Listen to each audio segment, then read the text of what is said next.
Thanks very much. I've walked down here a few times, got a bag of chips at Fishy Moors when it used to be there. The old fishing chips were better when the Fishy Moors were in there. The old one there was fantastic.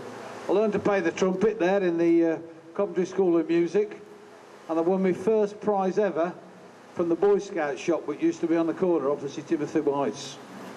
So I do know a bit about this city, and it's always, you know, a privilege to get any honour, but from your own city, it's a bit special. And I was listening to the lyrics in the song, and, you know, I was saying earlier to Annie, if you think back to 1957, when I was at Frederick Bird's, and that's the year to me that I found out about sex. I was 10. I didn't know it was sex, but I fell deeply in love with this girl called Sandra Bullock. And I wrote her this little song, which was Tripe. But I sort of started listening to rock and roll on the radio, and I thought, don't sound that hard to me, this. I just need a break.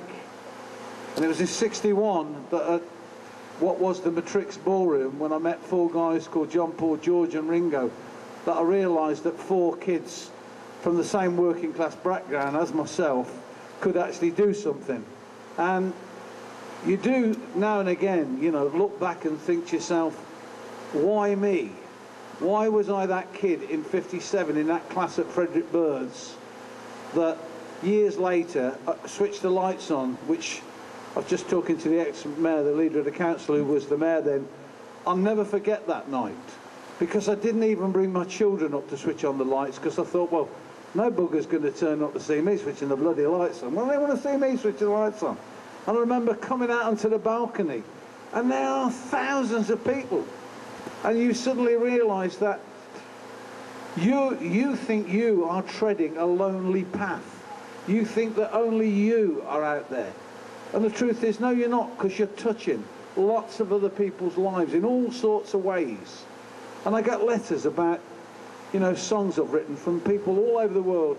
I remember getting a letter from a guy in Canada who his gran had died, and they'd played one of my songs at the funeral. And I thought, my God, I didn't realise they were that bad.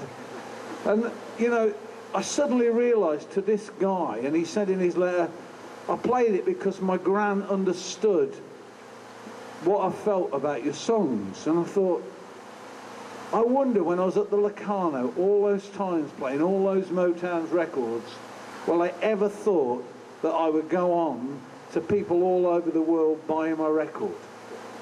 And 2 weeks ago, to find out that 57 million people had downloaded Together Forever by Rick Astley is mind-blowing. So you see, it all goes to show that anything can happen to a Coventry kid. Because you've always got to remember, it's 3 spires, bicycle tyres, but bloody great liars.